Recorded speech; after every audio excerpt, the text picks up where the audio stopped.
Hello there and welcome. It's Bob Proctor back again. Now, you know, in the last video that we made here together, I went through how the conscious mind works, how the subconscious, and how the body is an expression of the mind. And as you go through that, if you go through it a few times, you're going to see, yeah, that's exactly what happens. Now, I want you to think of this for a moment. When you impress an idea upon your subconscious mind, that alters the vibration of this instrument we call our body. See, our body is a molecular structure. Really what it is. It's a mass of energy in a very high speed of vibration. Now, we invented a word to describe our conscious awareness of vibration, and that word is feeling. If you ask a person, how are you today? They'll say, well, I'm feeling fine, or I don't feel that good, I feel great. You never hear a person say, oh, I'm consciously aware of being emotionally involved with a negative idea, so therefore I've moved into a negative vibration. But that's exactly what happens. So, you see, as we start to understand this, and we become aware that we're not feeling too good, we can change it. Now, it takes a little training, but you can do it. We are really in charge of how we feel. Now, we let other people upset us, but we don't have to let other people upset us. We don't need to react to them. We can respond. We can listen to what they're saying, and they say, well, you're entitled to your opinion, but that's just not what I'm like. And we can hold our own idea of ourselves. You see, it's important that we grasp how the mind works and that we understand the relationship of the body to the mind and the mind to the body. Now, it's our results that we want to change. Now, our results could be in our physical body. It may want to be, you may want to cast off a few pounds. You may want to put on a couple of pounds. You may want to have a little higher energy.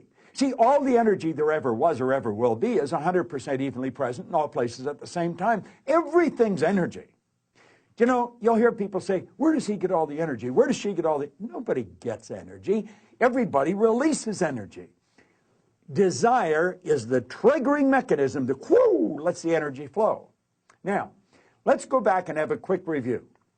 Here you've got the little stick person here. There you've got the conscious mind, and remember, you have the sensory factors hooked up to the conscious mind. And then you have the subconscious mind, and then you have the body.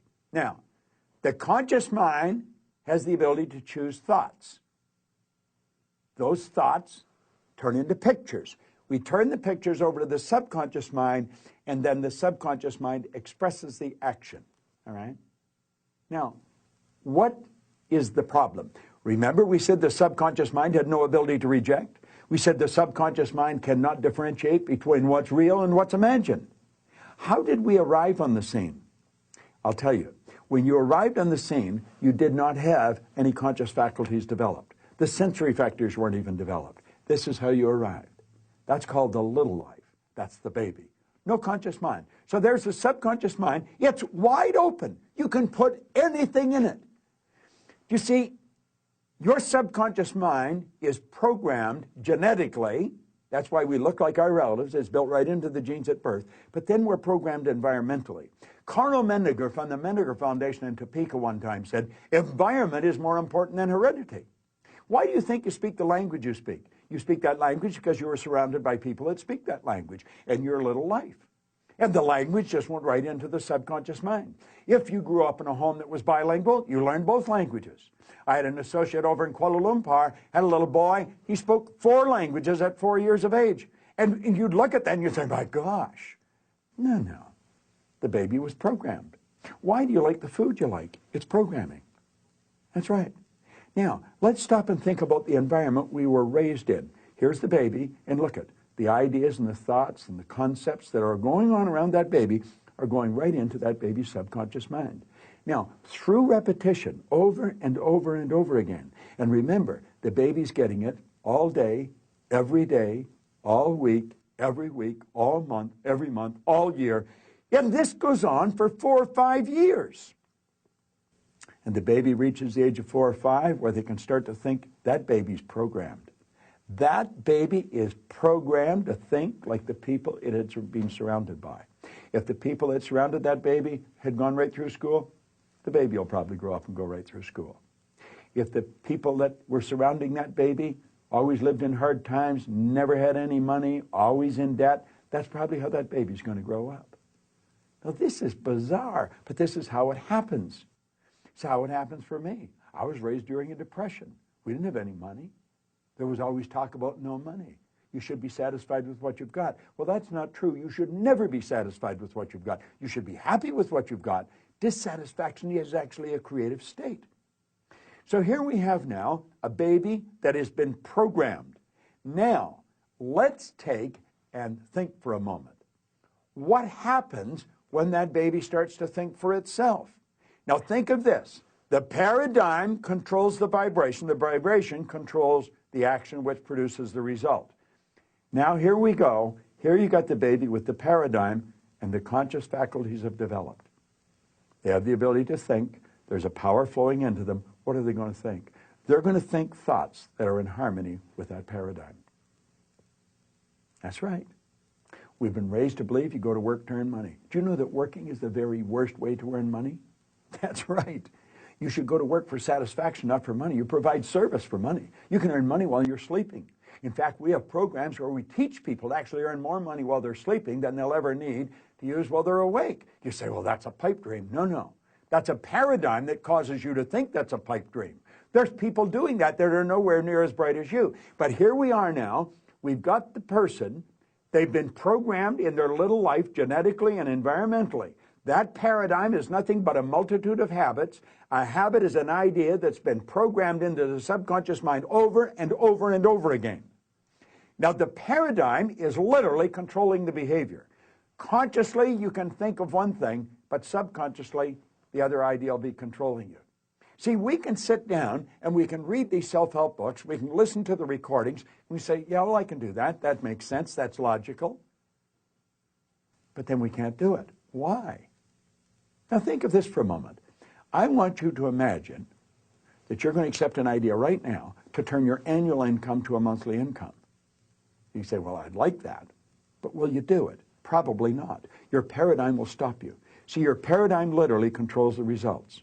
Now, let's think of how the paradigm was formed. The paradigm was formed through repetition. The idea is being planted in your subconscious mind. Now, understand your paradigm dictates your logic. Your paradigm controls how you utilize your time. Your paradigm controls your perception of situations. Your paradigm controls your effectiveness. Your paradigm controls the amount of money you earn. If you want to change your life, you must change your paradigm. You see, to most people, it's illogical that they could take and turn their annual income to a monthly income. But if you follow our teachings, we'll show you exactly how to do that. We'll show you how to accomplish anything you want to accomplish, because what we're focused on is showing you how to change the paradigm. When the paradigm's changed, your life changes. It's a beautiful concept. It's an absolutely phenomenal concept. Now you know why you're getting the results you're getting. It has nothing to do with your intellect. Your intellect, you can figure out how to do things. But that doesn't mean you're going to do them. You'll hear people say, I believe that, but their behavior would indicate they've never even heard of it. Why? We believe something on a conscious level. On a subconscious level, the paradigm believes something else. There's a word called praxis. Praxis is the integration of belief with behavior. We've got to take the beliefs that we have consciously, that we determine by thinking, and plant them in the place of the old belief. See, I used to believe that I couldn't do anything better than I was doing. I felt fortunate that I was on the fire department. The idea of building a company that operated all around the world, furthest thing from my mind. But you know something? As I changed my paradigm, my whole world changed. That's what we do. That's what it's all about. You've got to change your paradigm if you want to change your life. Now, you can study all you want. If you don't gain an understanding how to alter that program, and that's what the paradigm is, it's a program. It's a multitude of concepts that are fixed in your subconscious mind that literally control your behavior. It's a beautiful concept to understand. It's a terrible one if you don't understand it, because it literally controls your life. Why do you think most people go right through their life and keep getting the same results year after year after year? Well, it's just the way it is, and they don't know. We should be taught this in school, but we're not. How is the paradigm formed? Through the repetition of information. How's the paradigm changed? Repetition of information. Now, let's suppose you're having a difficult time with money. You find that you got more going out than coming in. You've got to change your concept about money. How do you do that? Through the repetition of an idea. That's where affirmations comes in. I'll give you one that I've been using for years.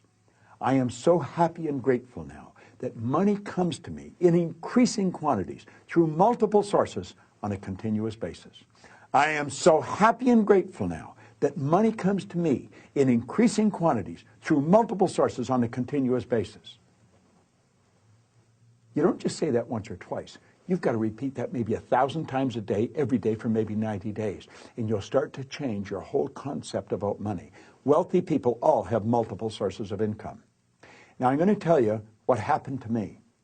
I drove around with a battery-operated record player and a long-playing record. And I played it over and over again every day for probably a couple of years.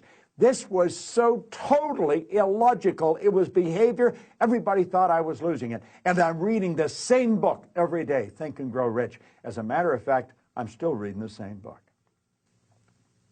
And it was the repetition of Earl Nightingale's information and the book that changed the paradigm. I didn't know what I was doing. I didn't understand what I was doing, but I did it.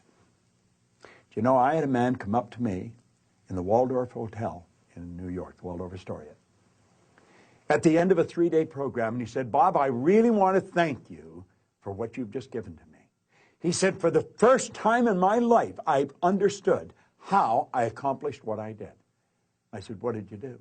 He said, "I won the gold medal in the decathlon in the Olympics in Melbourne, Australia in 1957. That's right. Milt Campbell. And he said, "I never understood how he did it."